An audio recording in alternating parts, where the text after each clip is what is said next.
Good evening, everybody. Welcome to a special edition of the Brendan O'Brien Show on 88.7 FM, WFNP.org. For those of you listening online, this is the OBT Show, and I'm Brendan. I'm Chris. And this is a podcast that I do with my best friend, Chris. Aww. Jazz hands. Jazz hands.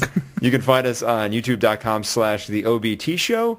You can find us on Twitter at The OBT Show and email us theobtshow@gmail.com if you so choose, because Chris and I, for those of you who don't listen often, shame on you, first of all. Second, we talk a lot about video games, movies, fun stuff, entertainment. It's all good. We recently branched out into more wrestling stuff.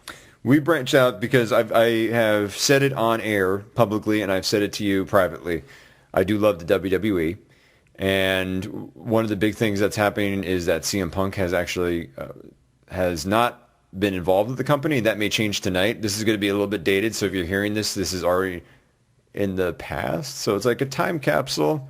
This is a fingers crossed moment. This is a fingers crossed moment because Raw is emanating from Chicago on March 3rd, and the hope would be that CM Punk comes back to Raw in his hometown, Chicago, which would be awesome. The rumor is that he will, because they saw a picture of him with his girlfriend AJ Lee at the Chicago O'Hare Airport picking up baggage inside the terminal. I think that's just wishful thinking. Don't rain on my parade. I know. I'm sorry. I want you. I'm jacked on Mountain Dew right now, so all I can do is rain on your parade. Because you are just sweating out amp energy right now. You are going to be running through walls very shortly. Very shortly. But I mean, it would be nice for story purposes if he does come back, but it doesn't. I don't know. I'm gonna lose manliness points for him. I'm gonna knock him down a couple. I don't think I stick to your guns. No, because if this ends up being a whole work, which is wrestling term for not basing it in reality, it's not a shoot, because shoot isn't actual going off the script. If this is a work, meaning it's scripted, then they did a really masterful job. Because they made everyone angry. Yes, they made them very angry, and they were making sure that people kept chanting his name, even though they didn't necessarily do it on purpose, but they didn't acknowledge it, which only annoyed fans more. Yeah, it was sloppy, maybe? It was a little sloppy. Ooh, it was a little sloppy. But I think really ultimately at the end of the day that if CM Punk comes back, I think it's good. I think it's going to be fun. It makes WrestleMania 30 a heck of a lot more interesting than it was already. And it'll take some of the pressure off of Daniel Bryan. And Bautista. Because he needs the break. Everybody's just like, yes. He's like, just give me a break for 1 week. Batista cut a promo that turned heel, meaning he became a bad guy, because he said on SmackDown recently that he was going to beat up all of your heroes. That was his direct quote. He was never a good guy. No, he was a terrible good guy. He's a big, mean-looking man. Yeah. That now he will be that mean-looking man at WrestleMania 30. So, yay! The embodiment of evil. That's a really strong statement. I know, but look at him. He's the embodiment of evil. I'm the only man around here. That's what he was basically saying. Pretty much like everyone else is a girly man, and I'm big and I have muscles. But he said it like a lot more staccato. I'm the only real man here. He's terrible at public speaking. Everybody else is terrible. Batista. So I'm a big-time wrestling fan, and I'm very excited about that. So, yay. But you are more excited, because we don't just talk about wrestling, as we pointed out at the top of this. We talk about video games. So you are looking forward to playing a video game. And yes, I am. If you want the full review, spoiler, go to www.youtube.com/theobt show, because we'll be talking about it in a future podcast. But Chris, what are you excited about? Sorry, in my head I was going like, where can they go? I know. To get a They review? can't go. They have to go there. So all five of you that listen to this on WFNP, you know where to find the other two people that are big fans of our podcast. Woohoo! Yeah. There'll be a gaggle of fans. Building the base. I'm excited for South Park: The Stick of Truth. Yes. It is coming out in hours. No longer is it delayed months and months and years. It is coming out in hours. Did you say mirrors combining months and years? Yes. Blended together? It's real. It's a struggle. I had to live through it. It was, because you love South Park. I love South Park. And then when they came out with a game that looked awesome, and it does look awesome, and they kept delaying it, and they had a video at Comic-Con that you and I went to back in October. Was it a video or actual gameplay footage? It was gameplay footage, plus they had like a little interactive exhibit. Yeah. I didn't want to go to that because it took too long. Yeah, there's a huge line. And this is coming from the guy that stood in line for a plush doll of Rocket Raccoon for 2.5, probably, let's be real, 3 hours. You just want to, because you want to snuggle Bradley Cooper. That's why you want the Rocket Raccoon. I do. And it's the only way I'll get to him, unfortunately. So, but talk about the game that you're really excited for. No, it's okay. So this is coming from Obsidian, who did works such as I think Knights of the Old Republic, the Star Wars, Fallout, right? They did with Fallout. Preach. Vegas. Fallout New Vegas. New yes. Vegas, yeah. Yep. And so it's basically just you get to play as a new member in the neighborhood of South Park, and you join on this epic quest for the Stick of Truth, and everything's very like Game of Thrones, Lord of the Rings-esque role-playing. You get special moves and stuff. Butters joins you, and he plays as Professor Chaos. Oh, that's awesome. Time. It just looks really, really good. Is there what's when Kenny is the superhero, what's his name? Mysterio? I think he is in it because I think he's Mysterio. Mysterion. Mysterion. Yeah, I think he's in it because they showed like a cut where he was in it. Yeah, but it was so brief that I don't know what role it will play. But he plays Princess Kenny because it coincides with one of the episodes that they did. and Trey and Matt, who are the creators of South Park, have been working on this game relentlessly. They really want this to be a good thing. That's why they pushed it back the 5th time. Now, in general, how do you feel about game delays? Are you reluctantly accepting of them, or does it bother you? At first, at least for this game, it was understandable because it was THQ, I think, owned the original publishing license, collapsed. Right. And then they had to wait. And then the second delay, which was supposed to come out last fall, it was like I understand, but come on, we've been waiting, 4 years for this game to come out. So sometimes it's okay, it makes sense. Sometimes it's just like, all right, come on. We have been pre-ordering. We've been giving you the money before we even get to touch the game. I know. Just let this thing happen. Let it live. In the cleanest language I can say. In the cleanest language. I had to remind Chris not to curse, because normally another nod to the OBT show online is that we can curse like dirty sailors, and we can on regular radio. Which is a good thing. Yes. Save some babies. FCC. Yeah, you know me. But I think in general, for me, you can laugh. It's okay. I know, but I didn't want to spew my amp everywhere. I think in general, for me, though, I feel that it depends on the type of game, because this is a good segue to a little bit later when I talk about Thief, which was a terrible game. Hey, Brendan, you were excited about the game. I was really excited if you listen to last week's podcast, but I'm slowly just not, but I'll get into that. I think that it depends on what game it is, because some games delay, and I think a good example would be, and I don't mean that's bad, I'm just sort of indifferent, but Ken Levine is the creator of BioShock, delayed Infinite because he was insistent on making some tweaks and changes. Now, the game at the time was rumored to be close to gold, which is gaming industry term of good to print. They're going to start putting it on CDs and box art. And box art, and everything's ready for shipping. And this is more of almost like a Machiavellian, it's not ready until I say it's ready mode. And that's how I felt. Like he delayed it another couple months, and he was tweaking it. And at the time, a lot of people were confused by it. And I think that's maybe when a delay makes you upset. Mm-hmm. But I think in terms of... But delays I would have rather have had happen would be Batman Arkham Origins, which, as you know, I'm a huge Batman Arkham fan. Origins was sent to another studio, but it was so... just glitch upon glitch upon glitch that was so annoying. Won't be fixed. They've already come out. They're never going to fix those glitches, and because nobody bought it. Yeah. Except me, which seems to be my standard for games lately. No one likes it. I'll buy it.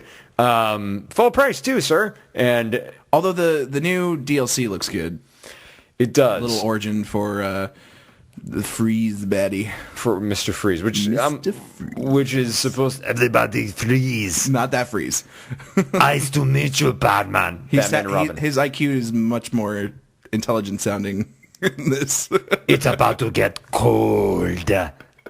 If you don't know what I'm listening to, if what I'm referencing, go on YouTube and type in Mr. Freeze, Batman and Robin. There is a clip that supercuts every single pun that he made in that movie. And all of those puns, even though you may think that's terrible what you just did, it's even worse when it's actually on film and someone paid millions of dollars to put that out and to the people and made sure that everybody saw it. And you'd think it'd get better over time. It doesn't. No. It just progressively gets worse. He just screams randomly. But yeah, Leave me alone, Plant I Lady. understand the Origins is a game that should have gotten pushed back. and there was some polish needed. But a little before I get to my Thief review, some good news came out was that there was a tease for the new Batman game. Yes. And there's two things that came out over the weekend on Friday. One was that reporters were invited to a special screening at Rocksteady Studios. They were told they cannot report on what they see until sometime Yeah, they have mid-March. to sign a no disclosure. Right, I think it was mid-March. And GameStop received promotional materials for Batman, which is the Batman Arkham Asylum and Arkham City logo, and Origins too. Yeah. With In Flames, which is very much segues from what the ending of Arkham City was like, with some of the side quests. Spoiler alert, with Azrael, who says that Gotham will be in flames and you have been chosen to fight against the demon, and you're not quite sure what that is. Could be a Ra's al Ghul. Joker ended up dying at the end of City, but that never really stays in comic books and may not really stay.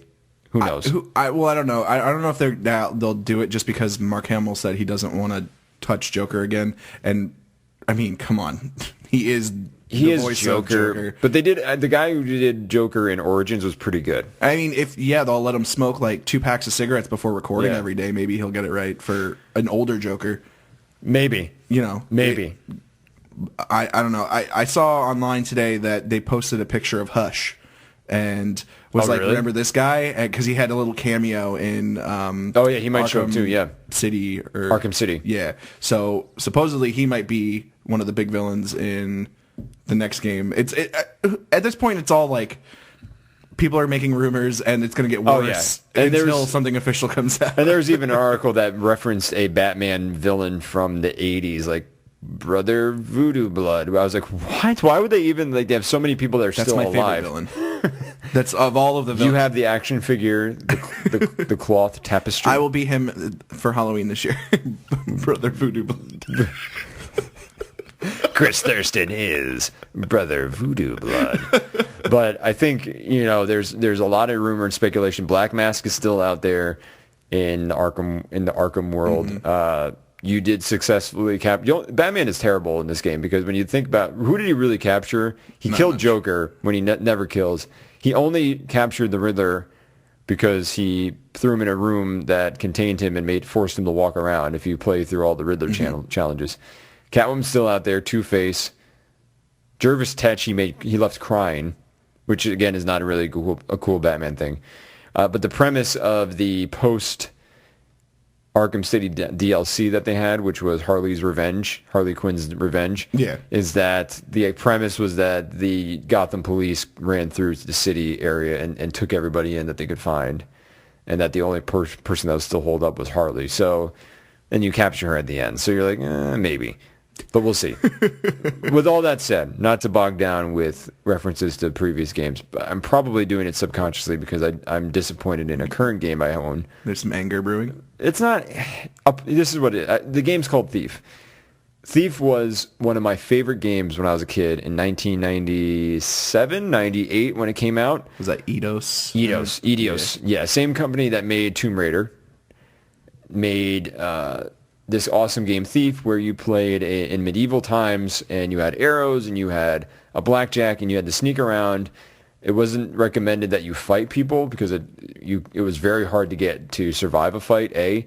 And B, it was definitely stealth-based third person, which was really cool. That sounds like a really good game that came out recently. Dishonored? Yes, Dishonored, which was the... Spiritual successor. Spiritual successor to the Thief franchise, and the reason, ironically enough, that they invested money in a Thief relaunch. But Thief 2 came out after Thief 1, and it was called The Golden Age. And that one was okay, but it wasn't as great. And I think they even did one more afterward. But I remember distinctly being so upset because my computer was a Hewlett-Packard, and it didn't work for Thief 2, the Gilded Age or something like that. It was just, the graphics card was terrible. And for all you young whippersnappers, that's an HP.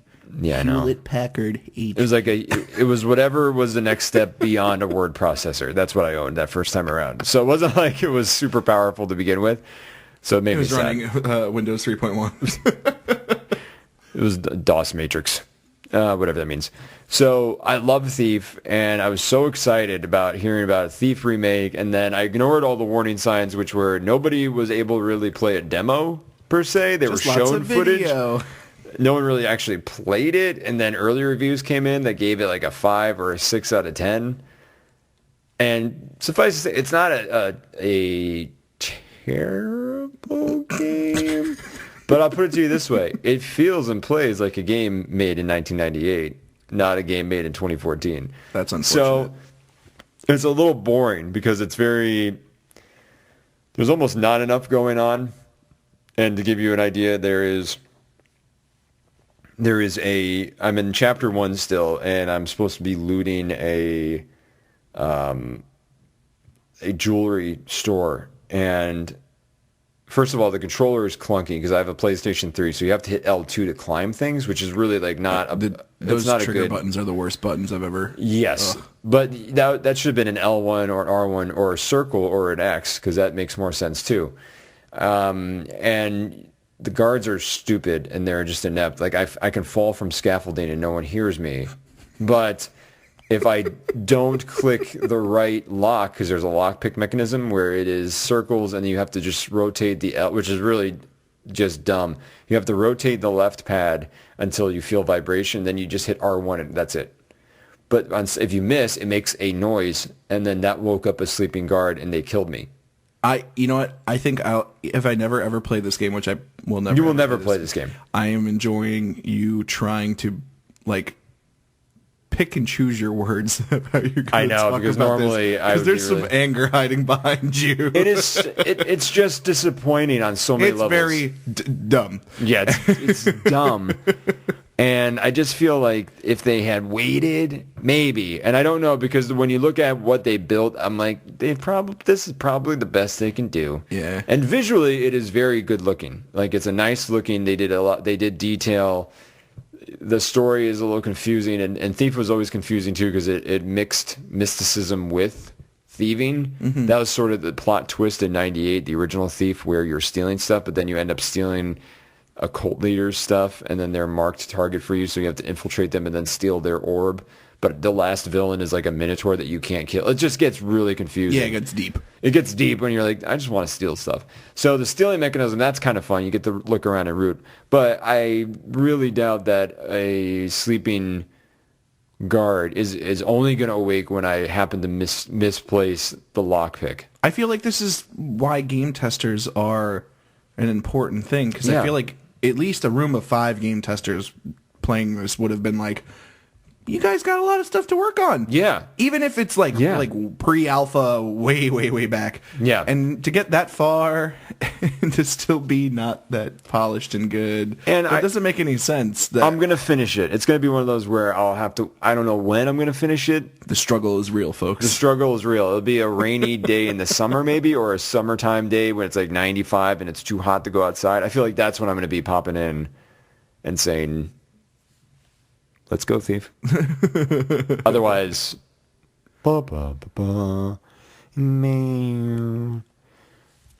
and the only other thing I'll say about Thief is that the character who does the voice of Thief, terrible. And that's awesome already. And this was the dialogue that I hate. I hate when the games do this. It's spoken out loud. But it's, again, in that same jewelry shop where there's a guard literally below me, and my character goes, only 2 guards. This should be easy. And they would definitely hear that. Yeah, they would hear if you were mumbling like an idiot. What was that? I definitely even heard a mumble. Or even if you're that loud as you normally are. If you're using the same tone as you would... Even I have to say in the Batman games, I gave it a little bit of kind of some slack because there are moments where Batman's like, if I use this grappling hook, they won't see me. But he's high above on a gargoyle, so he could say, this is literally the guy could reach out and touch the villain. He's like, only 2 guards. Easy. Well, I mean, you're also saying for Batman, he could have like a white noise generator that blocks all of the sound that goes 2 feet out in front of him. It's Batman. He can get away with it. Well, not Thief. What's my grade? Don't buy it. We're going to take a quick break. When we come back, we'll talk a little bit more about the Oscars that were now going to be really old by the time you hear this. Sorries, but we're going to talk about it anyway. This is the OBT show. I'm Brendan. I'm Chris. We'll be right back.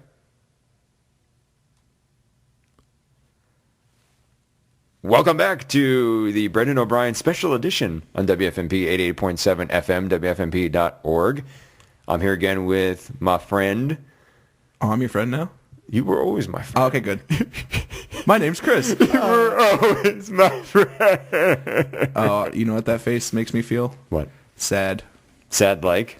Sad like Leonardo DiCaprio. Boom! Segue. Transitions. We're going to talk about the Oscars. We're going to talk a little bit about the Oscars. It was not Leo's night. Again. Did you like the telecast in general? Some of it was good. Pink killed it. She was awesome. I was like, I was listening to it and just for the music that she normally does, I was very impressed. It was better than most of the musical performances, even though U2 is usually pretty awesome. Bono'd it. Yeah, he really Bono'd it. There was a lot of like moving the microphone around his mouth. He blinks a lot too. I noticed that. A lot of hand up in the air to no one at all in general. I don't know. It was weird. It was like a weird telecast. I feel like the awards were mostly spot on. Like Gravity definitely deserved to win for a lot of the stuff. 12 Years a Slave won. That won Best Picture, which is deserved. I haven't seen it all the way through. I've seen about like 15 minutes of it because I was trying to watch it and I kept getting like stopped in between, so I just have to go back. Because you were illegally downloading it? What are you talking about? I like how you're describing a film that's still out. Like I kept having to like stop and it stuttered. Chris. Hey, I could be one of those people that clean popcorn off the floor in a movie theater. And my only way of watching it is in little tiny bits and pieces. That's sad. That's a sad moment right there. I know. All I can see is a small bit of the movie. But I just sweep up. I do want to watch the whole movie. Yeah, I do too. It's a good story. And I thought Ellen DeGeneres did a decent job. Yeah, she looked like she was having fun. It was sort of, I guess the feeling, it was almost too low-key. Like the pizza bit was funny when she ordered pizza and actually handed out pizza. That was awesome. But it was almost like, in a weird way, and this sounds really pretentious, but I like when the Oscars has some gravitas to it. So I felt like ordering pizza, taking selfies. It was sort of like, that's cool for the Golden Globes. No, I feel like that is the only way to garner attention for most people nowadays because the Oscars don't have the same, I don't know, meaning as they did maybe like 30, 40 years ago. Probably not. Not even, I mean, even 15 years ago. I know, I was going to say 15 years ago where you had like just Jack Nicholson there. I think, that's the problem. You don't have the guys that, you don't have your staple men and women of Hollywood. Like Meryl Streep is desperately trying to keep that gravitas. And well, it was Brad Pitt and Angelina was the big thing. There was on every single promo, Brad Pitt's going to be there. Right, but it's like, okay, it's not the same weight as Robert De Niro, Al Pacino, Jack Nicholson. Bill Murray looked like he was lost. Bill Murray looked homeless, but that's cool because he's Bill Murray. And I think that's fine. I mean, he does however he wants to do. That's his life. He can live it how he sees fit. Yeah, I just don't see it's going to being like a highbrow event anytime soon. No, I don't think so either. I think that at least it was tasteful. It was very tasteful. There wasn't any moment that I felt uncomfortable while I was watching it. I think they're still terrified from Anne Hathaway and James Franco. Yes. So never again. They'll never do that again. So no one under the age of 30 will ever host. Nope. Unless it's Neil Patrick Harris and he feels like he's over 30. He is over 30 now. So, but there's nobody else. They're not. What did you get? Selena Gomez. Can you never say that again? Selena Gomez. No. I think that's sort of where I kind of miss old school Hollywood. I'm an old school Hollywood dude. I enjoyed Ellen DeGeneres walking out and going, "Oh, costume change," just like That was pretty funny. It wasn't like slapstick. It was just very, very lighthearted, quick. Right. You got it. It made sense. You're like, ha ha ha, move on. And you do that she again? moved on. What? Ha ha ha, move on. That's a soundbite already. So yeah, I feel that was pretty solid overall. Yeah. What else is going on, man? You've been reading a comic book? Oh yes, trying to get back into reading comics. Yeah. And I chose The Killing Joke as my reinvigoration. It's a really, really good Batman Joker story. It's a very, very well. It's actually not really a Batman Joker. It's a very good Joker story, Yes. and Batman makes an appearance in it. Yes, it is the impetus, if I'm using that word correctly, for Barbara Gordon becoming Oracle. Yes, She it was the gets setup. Yeah. which in New 52 has been retconned. So they have yet to explain how.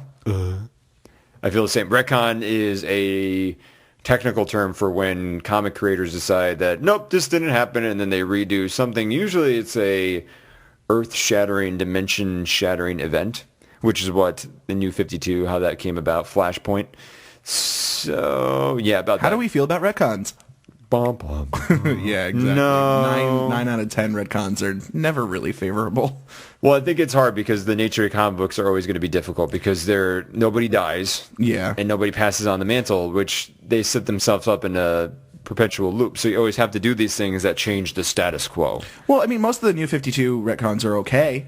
They're not bad. Right, because New 52 restarted 5 years. The concept was that all of the new number ones are 5 years into the life of a superhero. So Batman's only been on the job for 5 years, whereas before you had a reset, you had over like 50 years of continuity to kind of jumble through. If you were to try and map it, it was an ugly map. Grant Morrison tried and did a admirable job mapping it out through Batman's terrible history in the 60s and 70s when he was psychedelic and LSD involved. Let's dance. The bat Tootsie Robin. That's a terrible. But I mean, as far as like a get back into reading comics, that's a good one. It is. It's a graphic novel. I think it's like 46 or 47 pages. It's beautifully illustrated. It's one of my favorite as far as like how it looks. It looks like all of the images just want to jump off the page, and it is a good looking book. Grab you. I think Tim Burton said it was his favorite. And you can see the influence in his Batman story. I think after that I'm following up with Dark Knight Returns. That's a good... Excellent. Batman Eternal, #1, comes out in April. That is supposedly going to be the map, the blueprint, if you will, for future Batman. So Batman is going to continue with Zero Year for a few more issues and then link up with Batman Eternal. But Batman Eternal will pick up in where Batman proper has stopped for the last about 7 issues or so. Well, yeah, that should be a nice little hiatus And break. and Thanksgiving they released an image of all the Bat characters, which is really interesting. That could be a whole nother show because it breaks down why Alfred is in a straitjacket. The Damien's dog is in the picture. Nightwing is chained. It's really weird. Okay. Well, I know there's a big fight going on in one of the comic. Forever Evil. Well, no, there's the Superman Batman annual that is coming out soon. There's a big fight going on between those two. Those two men. It's not just those two, but they're usually the problem starters of our heroes. They're heroes, but they make problems. They're just like us. Well, we have to wrap up. This was a fun time. It was a fun time. It was fun. I love being on WFNP with you. I love being on www.youtube.com/TheOBT show with you every week. All the time. All the time. At the OBT show, tweet us. You've been listening to 88.7 FM, but before we go, Chris, what did you learn? I learned that we're never, ever, ever going to play restarts from 1997. And I learned that you can go a whole podcast without cursing. Hooray! Thanks again for listening on WFNP. Stay tuned for Jam with Pam coming up next. This is The Edge.